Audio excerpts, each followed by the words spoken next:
बिहारी लाल की तो क्या कहना काना दयाल हो गया दादा के महल में ओ गाना दयाल हो गया दादा के महल में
बड़े बड़े दिल लाल बदल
कोई गल नहीं बच्चे सारे चल नहीं पा देने यार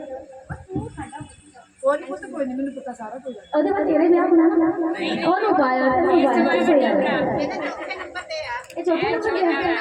बाकी कितने है बाकी बड़ा जेड़े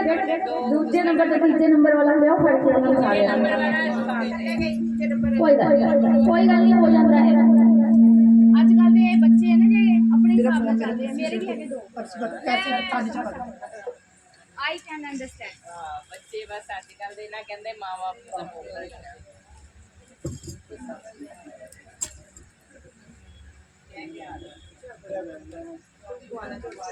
मिल विद्या करो सखियों निमे चलिया देश पराए जब कहते धी कुआरी होती है ना माँ बाप की बड़ी लाडली होती है जो माँ दुनिया तो चली जाती है ना कोई भी काज करो पहला माँ याद आती है जिन्हें सानू जन्म दिता जिन्हें सानू जग दिखाया असं उस वक्त भूल जाते हैं मैं जितने भी जागरण करती हैं कितने भी माँ का भजन जरूर सुनानी है क्योंकि मेरे को हर कोई कहता है दीदी मीरा दीदी एक माँ का भजन जरूर सुनाओ जेडे मावा वाले वो भजन जरूर माँ का सुनते कहते माँ होंगी है माँ या दुनिया वाले माँ बिना कोई चुप करांदा माँ बिना कोई लाड लटाता कहते बगाना मारेगा ना धुप्पे सिटेगा माँ मारेगी छावे सिटेगी ते माँ के नाम की ताड़ी मारता आप कुड़ी बैठी है